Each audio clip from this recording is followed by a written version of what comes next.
그거 했다가는 크리틱 하시는 분들이 반반씩 나눠서 싸워요. 세운상가가 남북 방향으로 완전히 만리장성처럼 그걸 막고 다 끊어버리는 형세를 띠고 있거든요. 저는 정말 하지 말았어야 되는 일이라고 생각합니다.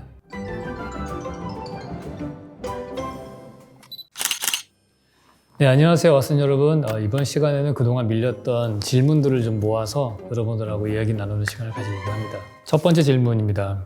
킴벌리님께서 주셨는데요. 세운상가에 대해서 한번 이야기해 주세요. 주변이 빠르게 변화되고 있는데 보존할 가치가 있는지에 대해서.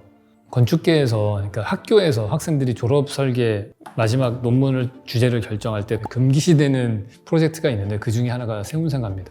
왜냐하면은 그거 했다가는 그 앞에 계신 크리틱 하시는 분들이 반반씩 나눠서 싸워요. 뭘 부수고 해도 욕하고 또 안 해도 욕하고, 근데 이래저래 욕먹는 게 세운상가예요. 그래서 우리는 웬만하면 이 주제를 안 건드리려고 하죠.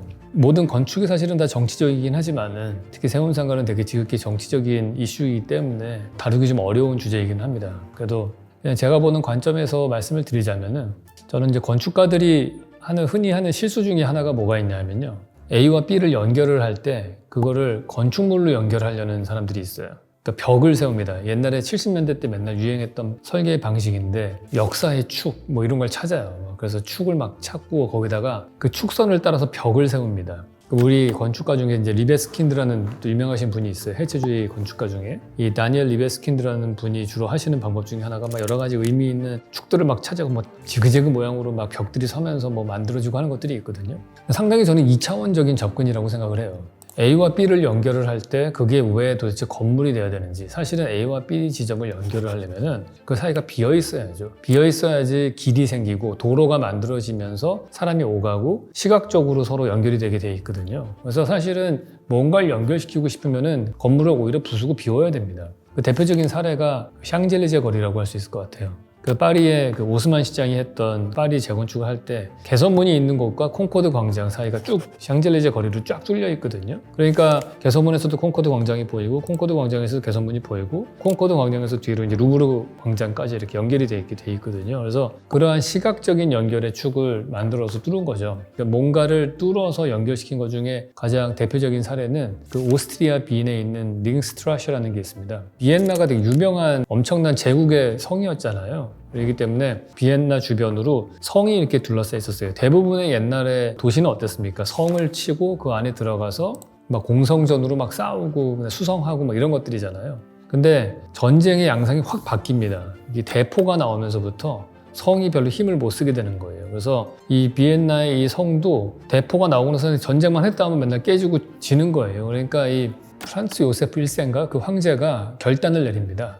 어차피 우리가 전쟁할 때 이 성이 더 이상 필요가 없는 것 같다. 그러고서 그냥 성을 다 부숴버립니다. 그 링처럼 그 비어진 곳에 근대 사회에 필요한 건축물들, 예를 들어서 뭐 미술관, 대학, 뭐 공연장, 이런 의사당 같은 건물들, 이런 것들이 그 사이에 들어가게 돼요. 그리고 이제 선형의 공원이 원형으로 만들어지는 거죠, 이렇게. 그러면서 도시 전체를 아우르는 그러한 커넥터 역할을 하는 공원이 생긴 거예요. 그러니까 지금의 B는 사실은 그 링스트라시를 빼놓고는 사실은 생각하기 어려운 그런 도시가 됐습니다. 그러니까 새로운 시대가 바뀌었을 때 과감하게 성곽을 부수는, 그 벽을 없애버리는 그런 결단을 내린 거죠. 그리고 그거는 성공적이었다고 봅니다. 그와 유사한 게 근대 사회에 와서는 보스턴의 센트럴 아터리 프로젝트라는 게 있어요. 그 보스턴은 섬을 점점 간척 사업을 해가지고 다운타운이 만들어졌거든요. 거기에 많은 금융센터들이 들어서고 막 그랬습니다. 그리고 피어도 있고 막 그래요. 근데 대부분의 미국의 도시들이 독특한 게 뭐가 있냐면은 고속도로가 도시를 관통하는 경우들이 좀 많아요.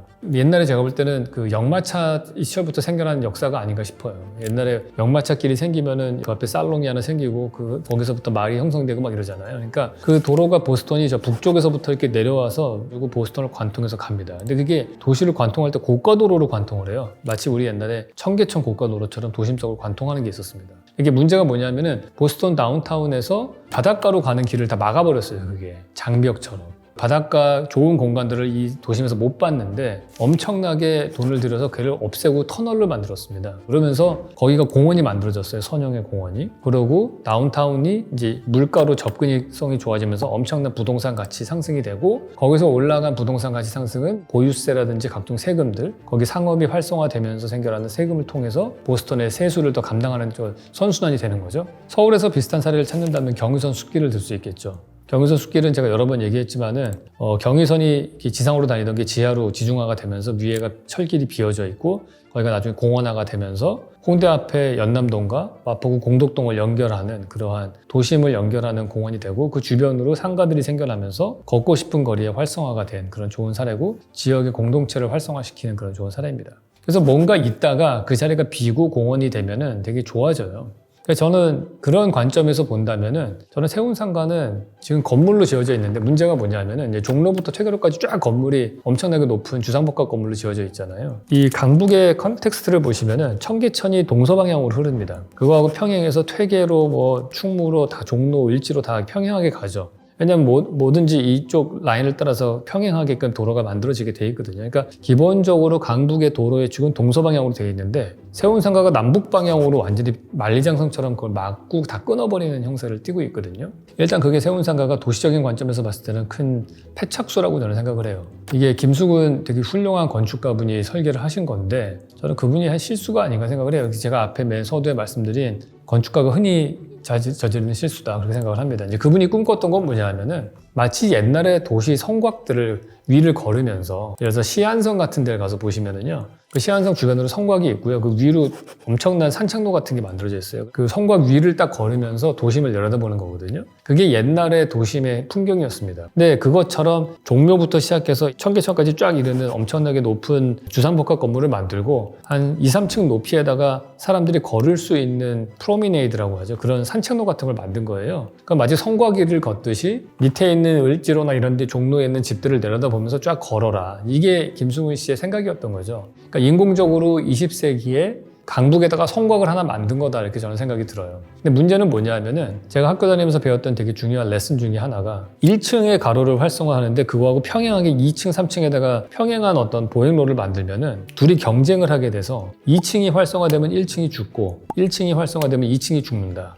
결국엔 둘 다 죽는 안 좋은 현상이 생긴다 그런 얘기를 하셨어요. 그게 딱 세운상가의 케이스입니다. 세운상가 밑에 필로티로 여러 가지 공간들을 만들어 놓고 도로를 뚫었지만은 2, 3층에 있는 그 프로미네이드 길하고 둘이 경쟁을 하게 되니까 1층이 슬럼화가 되는 현상이 생기는 거죠. 그래서 결국에는 2층까지도 슬럼화 되는 저희 중고등학교 시절에 포르노 잡지 사러 가려면 항상 세운상가를 갔어요, 아이들이. 왜냐면 그 정도로 그 도심의 슬럼 지구였다는 얘기인 거예요, 거기가. 그러니까 그렇게 급속도로 나빠진 거죠. 사람들이 처음에는 세운상가에 처음 주상복합이라고 해서 많이 이사를 갔다가 연예인들도 가고 부자들도 많이 갔는데 강남이 생기면서 그러다 이사를 가버렸거든요. 그러면서 그게 이제 완전히 슬럼화가 됐는데 그게 강북의 전반적인 도시를 활성화시키는데 되게 많은 장애가 된다고 저는 생각을 합니다.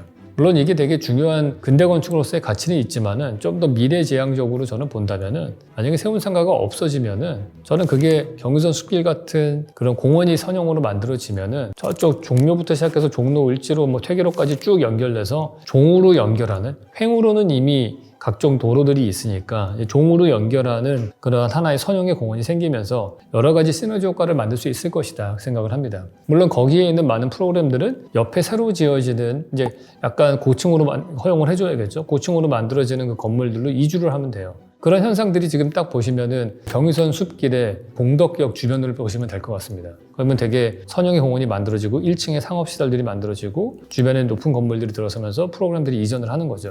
그러면은 좀 더 윈윈할 수 있지 않을까 저는 생각을 해요. 근데 이게 되게 어려운 문제예요. 왜냐하면 이 근대 건축물로서 중요한 가치를 가진다고 믿는 사람들이 많습니다. 특히나 우리나라의 근대 건축의 히스토리를 보시면은 김수근 씨가 워낙에 강력한 초반의 리더였어요. 박정희 대통령 때 김종필 씨가 있었잖아요. 완전히 그 공화국 시절에 거의 한 30년 동안을 대한민국 건축계를 장악했다고 볼 수 있는 거죠. 거의 대한민국 근대 건축을 다 이분이 세웠다고 할 수 있는 분인데 그 문제는 이제 그분이 갑자기 돌아가셨어요. 건축가로서 진짜 요절했다고 볼 수 있거든요. 근데 그분이 그렇게 빨리 돌아가시고 나니까 그 밑에 이제 제자들이 있을 거 아닙니까? 원래 존경받던 엄청난 권력자 리더 분이 한 번 이렇게 돌아가시고 나면은 그 밑에 제자들이 다 규합을 해서 그분을 신격화하면은 같이 부상을 하는 거거든요. 그게 우리나라 근대 건축계의 그 패턴입니다. 근데 그분들 입장에서 보면은 존경하는 스승의 작품인데 부수자고는 좀 어려울 거예요. 아마 그거는 좀 되게 힘든 일이고. 그리고 건축물, 근대 건축물로서 유산으로서의 가치도 또 충분히 있고. 그래서 이게 건드리기 어려운 주제라는 거예요. 이거를 부수자고 하니 또 그러고 안 부수자고 하니 너무나 좋은 미래의 기회를 놓치는 거가 되는 거고. 저는 굳이 투표를 한다면은 51대 49로 저는 부수고서 선형의 공원을 만들었으면 좋겠다. 조금 더 미래지향적으로 갔으면 좋겠다. 만약에 파리가 뭐 중세시대 때 파리도 의미가 있었겠지만은 오스만이 만든 근대의 파리도 그만큼 또 가치가 있는 것이기 때문에 좀 미래지향적으로 가는 게 저는 조금 더 낫지 않을까, 저 개인적으로는 그렇게 생각을 합니다. 이 세운상가가 그렇게 슬럼화가 돼서 2013년도에 건축가들이 뽑은 최악의 건축물에서 18위를 했습니다. 사실 객관적으로 봤을 때 건축가들이 바라보는 세운상가의 의미예요. 근데 이거를 부수작으로 하긴 좀 어려울 거예요. 왜냐면은 김수근 씨 제자들이 되게 많거든요. 저는 정말 하지 말았어야 되는 일이라고 생각합니다. 그걸로 저는 제가 볼 때 강북은 한 20년 뒤쳐졌다고 봐요. 그 모멘텀을 잃었어. 그거 만약에 세운상가 부쉈으면은 지금 을지로, 종로, 청계천 이쪽은 엄청나게 좋아졌을 거예요. 네, 오늘 Q&A 하려고 했는데 세운상가가 너무 길어져가지고 이 편으로 그냥 정리를 하고요. 네, 오늘은 세운상가를 앞으로 어떻게 하면 좋을까에 대한 생각을 나눠봤습니다. 다음 시간에 뵙도록 하겠습니다.